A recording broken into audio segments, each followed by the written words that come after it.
Hi everyone, welcome to Balu IQ online classes. ఈ వీడియోలో మనం ఇండియన్ పాలిటీకి సంబంధించినటువంటి కొన్ని ఇంపార్టెంట్ ఎంసీక్యూస్ని డిస్కస్ చేసుకుందామండి. మరి ఇండియన్ పాలిటీ అనేది అన్ని కాంపిటేటివ్ ఎగ్జామినేషన్స్కి ఇంపార్టెంట్ అండి. మరి పాలిటీలో కనుక మీకు ఎక్కువ స్కోర్ రావాలంటే ఖచ్చితంగా మీరు ఎక్కువ నెంబర్ ఆఫ్ ఎంసీక్యూస్ని ప్రాక్టీస్ చేయాలి. సో అలాంటి భాగంలోనే మనకి ఈ వీడియో అనేది మీకు చాలా హెల్ప్ఫుల్గా ఉంటుంది. ఒకవేళ మీరు కనుక ఫస్ట్ టైం మన బాలు ఐక్యూ ఛానల్ని విజిట్ చేస్తుంటే ఛానల్ని సబ్స్క్రైబ్ చేసుకోండి, వీడియోని లైక్ చేసి మీ ఫ్రెండ్స్తో షేర్ చేయండి. ఒకవేళ నేను చెప్పినటువంటి ఇండియన్ పాలిటీ కానీ Indian history Indian economy subjects కావాలనుకుంటే మీరు మన బాలు ఐక్యూ యాప్ని మీరు గూగుల్ ప్లే స్టోర్ నుంచి డౌన్లోడ్ చేసుకోండి, లేదంటే ఈ వీడియో కింద డిస్క్రిప్షన్లో కూడా లింక్ ఇచ్చాను, దాని ద్వారా మీరు డౌన్లోడ్ చేసుకోవచ్చు. మరి ఫస్ట్ క్వశ్చన్ చూద్దాం. కేవలం భారతీయ పౌరులకు మాత్రమే వర్తించే ప్రాథమిక హక్కులు ఏవి? Which fundamental rights are applicable only to the citizens of India? కేవలం భారతీయులకు మాత్రం వర్తించే ఫండమెంటల్ రైట్స్ ఏమన్నారు ఇక్కడ మనకి? వాస్తవానికి తీసుకుంటే ఫండమెంటల్ రైట్స్ అనేది మనకి ఆర్టికల్ నెంబర్ 12 నుంచి 35 దాకా మనకి పార్ట్ 3 ఆఫ్ ద కాన్స్టిట్యూషన్లో ఉన్నాయండి. మొత్తంగా మనకి 7 ఫండమెంటల్ రైట్స్ ఒకప్పుడు ఉండేవి, ప్రస్తుతానికి మనకి 6 ఫండమెంటల్ రైట్స్ ఉన్నాయి. అందులో కేవలం భారతీయులకు మాత్రం వర్తించేవేవి అంటే మనకి ఇక్కడ మనం చూద్దామండి. ఒకటి 15, 16, 19, 29, 30. ఓకేనండి. ఇవి ఏవైతే మనకి కల్చరల్ ఎడ్యుకేషనల్ రైట్స్ ఉన్నాయో అలాగే ఈ రెండు కూడా మనకి రిజర్వేషన్, ఎడ్యుకేషన్ అండ్ ఎంప్లాయ్మెంట్లో reservation, at the same time వచ్చేసి మనకి right to freedom of speech. ఇవి మనకి కేవలం భారతీయులకు మాత్రం వర్తిస్తాయండి. మరి ఇక్కడ ఆప్షన్స్లో మనకి 19 అండ్ 29 ఉన్నాయండి. కాబట్టి మనకి కాన్సెప్ట్ తెలిస్తే మనం ఈజీగా ఆన్సర్ చేయొచ్చు. సో ఆన్సర్ వచ్చేసి మనకి బి అనమాట. ఓకేనండి. 15, 16, 19, 29 అండ్ 30 అనమాట.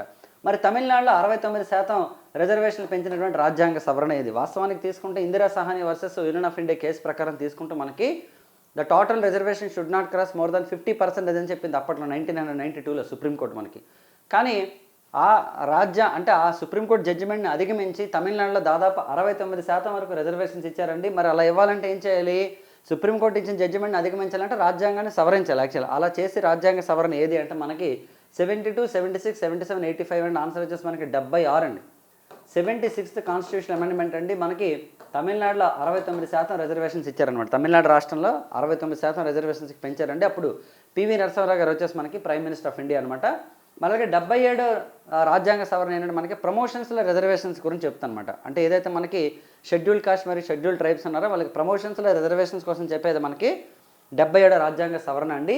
మరి ఈ రెండే ఇంపార్టెంట్. సో మరి ప్రస్తుతానికి సార్ మరి ఆల్రెడీ 103వ రాజ్యాంగ సవరణ చట్టం ప్రకారం ఈడబ్ల్యూఎస్ రిజర్వేషన్ ఇచ్చారు కదా, ఇప్పుడు కూడా మరి మోర్ దాన్ 50% ఉన్నాయంటే ఎస్, మనకి 59.5% రిజర్వేషన్స్ ఉన్నాయి టోటల్గా ఇండియాలో. ఓకేనండి. Schedule caste 15%, schedule tribe 7.5%, OBC reservations 27, అలాగే నెక్స్ట్ వచ్చేసి మనకి ఈడబ్ల్యూఎస్ 10, మొత్తంగా కలిపి 59.5% రిజర్వేషన్స్ ఉన్నాయి మనకి.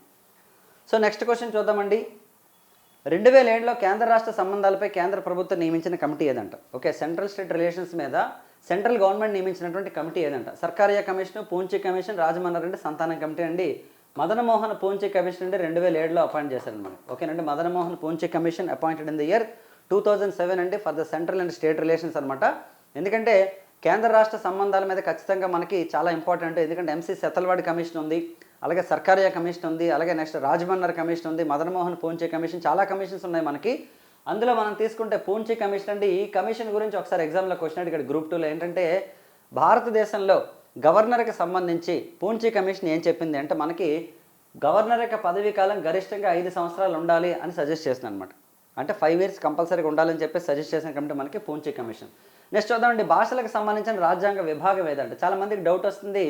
మనకి విభాగానికి షెడ్యూల్కి కన్ఫ్యూజన్ ఉండకూడదు. అంటే మనకి విభాగం అంటే పార్ట్ 2, షెడ్యూల్ అంటే మనకి మొత్తం 12 ఉంటాయి మనకి ఇండియన్ కాన్స్టిట్యూషన్లో. మరి ఇక్కడ అడిగింది మనం విభాగం అండి. 17, 16, 18 అండ్ 15 అన్నారు ఇక్కడ మనకి. మరి ఇక్కడ తీసుకుంటే which part of the constitution deals with languages అండి? ఇక్కడ మనకి 17th part of the constitution అండి. 17th పార్ట్లో మనకి ఆర్టికల్ నెంబర్ 343 నుంచి ఆర్టికల్ నెంబర్ 351 వరకు మనకి అధికార భాషలకు సంబంధించి ఉన్నాయండి. ఇందులో మనకి ఆర్టికల్ 343 అనేది భారతదేశం యొక్క హిందీ అనేది భారతదేశం యొక్క అధికార భాష అనమాట. మొదటి 15 సంవత్సరాల వరకు ఇంగ్లీష్, హిందీ అనమాట మనకి అధికార భాషలుగా ఉన్నాయి. తర్వాత ఏం ప్రకటించారంటే రాష్ట్రాల్లో మీరు అధికార భాషలు ప్రకటించుకోవచ్చు అన్నారండి. ఆ ప్రకారం మనకి 1966లో తెలుగు భాషను అధికార భాషగా అప్పటి ముఖ్యమంత్రి కాసు బ్రహ్మానందరెడ్డి గారు మనకి ప్రకటించడం జరిగింది. మరి అదే షెడ్యూల్ అనుకోండి, 8వ షెడ్యూల్ అండి. Schedule number 8 of the constitution deals with the official language అంటే మొత్తం 22 అఫీషియల్ లాంగ్వేజెస్ ఉన్నాయన్నమాట. ఓకేనా.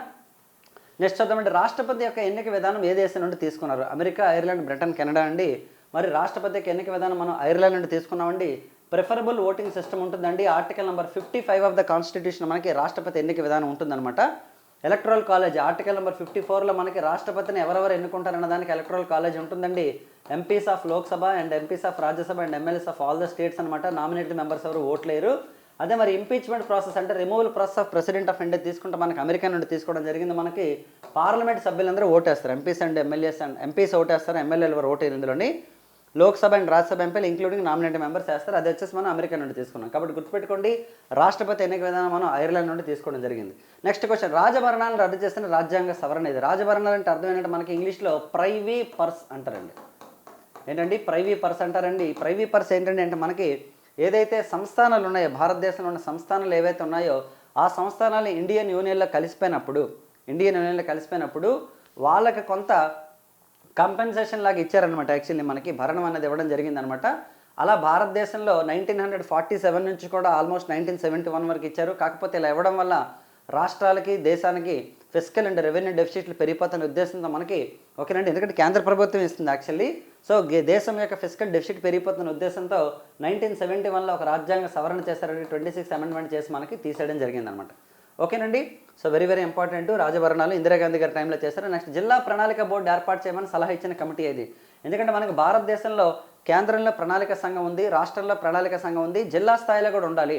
ఎందుకంటే మనకి డెమోక్రటిక్ డీసెంట్రలైజేషన్లో భాగంగా మనకి లోకల్ సెల్ఫ్ గవర్నమెంట్ ఉంది. మనకి ఎవరు చెప్పారు?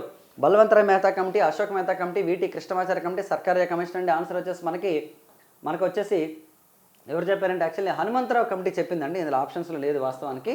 ఓకే, డిస్ట్రిక్ట్ ప్లానింగ్ బోర్డు కోసం చెప్పింది మనకి ఎవరంటే హనుమంతరావు కమిటీ చెప్పింది అనమాట యాక్చువల్లీ. సో హనుమంతరావు కమిటీ అనమాట ఆప్షన్. ఆన్సర్ ఈ హనుమంతరావు కమిటీ అండి.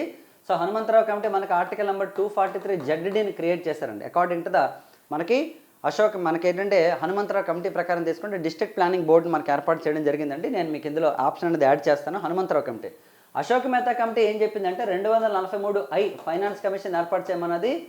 అలాగే election commission, state election commission కూడా ఏర్పాటు చేయమని చెప్పింది. దీని ప్రకారం మనకి 73 రాజ్యాంగ సవరణ ద్వారా 243 అనేది మనకి ఎవరండి క్రియేట్ చేశారు? 243 అనేది మనకి ఫైనాన్స్ కమిషన్ ఏర్పాటు చేశారు, స్టేట్ ఫైనాన్స్ కమిషన్ని.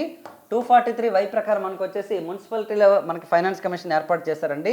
సో ఇవి మనకి చెప్పడం జరిగింది అశోక్ మెహతా కమిటీ రిపోర్ట్స్. మరి బల్వంతరాయ్ మెహతా కమిటీ అంటే మనకి 3 టైర్ పంచాయతీరాజ్ సిస్టమ్ని మనకి ఏర్పాటు చేయడం జరిగింది అనమాట. సో చాలా చాలా ఇంపార్టెంట్. మరి డిస్ట్రిక్ట్ ప్లానింగ్ బోర్డు యొక్క స్పెషాలిటీ ఏంటంటే 243 జడ్డీ ఆర్టికల్ ప్రకారం ఉందండి. భారతదేశంలో రాజ్యాంగబద్ధ సంస్థ ఇది. ఎందుకంటే రాజ్యాంగంలో ఆర్టికల్తో మెన్షన్ చేశారు. ఎందుకంటే కేంద్ర ప్రణాళిక సంఘం రాజ్యాంగంలో లేదు, రాష్ట్ర ప్రణాళిక సంఘం లేదు, కానీ ఇది మాత్రం రాజ్యాంగంలో ఉందన్నమాట యాక్చువల్లీ. అందుకనే కేంద్ర రాష్ట్ర ప్రణాళికలు రద్దు చేయగలిగారు కానీ జిల్లా ప్రణాళిక బోర్డును రద్దు చేయలేదన్నమాట యాక్చువల్లీ. వెరీ వెరీ ఇంపార్టెంట్ ఇది. నెక్స్ట్ చూడండి అమ్మా, పాలన గరిష్టంగా ఒక రాష్ట్రంలో ఎన్నాళ్ళు పెట్టచ్చు? ఇది రాష్ట్రపతి పాలన అండి. ప్రెసిడెంట్ రూల్ ఇక్కడ ఉంది మనకి. ఇక్కడ రాష్ట్రపతి పాలన ఇంగ్లీష్లో పడింది. What is the maximum duration of ఓకేనండి president rule can be imposed in a state అన్నారండి. రాష్ట్రపతి పాలన అనేది రాష్ట్రంలో గరిష్టంగా ఎన్నాళ్ళు పెడతారు? ఒక రాష్ట్రంలో రాష్ట్రపతి పాలన మనకి ఆర్టికల్ నెంబర్ 356 ప్రకారం విధిస్తారండి. కేంద్ర కేబినెట్ నిర్ణయం తర్వాత రాష్ట్రపతి విధిస్తారు రాష్ట్రపతి పాలనని. దీన్ని పార్లమెంట్ వితిన్ 2 మంత్స్లోగా ఆమోదించాలి రాష్ట్రపతి పాలనని. మరి ఒకసారి విధించిన తర్వాత 6 నెలల పాటు అది అమల్లో ఉంటుంది. మరి అలా 6 నెలలకు ఒకసారి పొడిగిస్తే ఎన్నాళ్ళు పెట్టచ్చు అంటే 1, 2, 3, 4 అన్నారు. ఇక్కడ 3 years అండి, 3 సంవత్సరాల పాటు పెట్టచ్చు యాక్చువల్లీ. ఓకే, ఒక సంవత్సరం విధించిన తర్వాత ఎలక్షన్ కమిషన్ చెప్పింది అనుకో, అక్కడ ఎలక్షన్స్ పెట్టడానికి స్కోప్ లేదని చెప్పేసి ఇచ్చింది అనుకోండి, అప్పుడు దాన్ని ఎక్స్టెన్షన్ చేసుకోవచ్చు వాస్తవానికి. సో 3 years అండి. ఒకవేళ 3 సంవత్సరాలు దాటాక కూడా రాష్ట్రపతి పాలన పెడితే బెటర్, ఇంకా అవకాశం లేదనుకుంటే అప్పుడు రాజ్యాంగాన్ని సవరించి 6 నెలల పాటు పెట్టచ్చు. అలా మనకి భారతదేశంలో 1987 నుంచి 92 దాకా మనకి రాష్ట్రపతి పాలన మనకి పంజాబ్లో పెట్టారండి. కానీ రాష్ట్రపతి పాలన ఏదైతే ఉందో దాన్ని చిట్ట చివరిగానే ఉపయోగించండి అని చెప్తూ ఒక మృతపత్రంగా ఆర్టికల్ 356ని డెడ్ లెటర్గా అభివర్ణించింది మనకి డాక్టర్ బిఆర్ అంబేద్కర్ గారు అనమాట.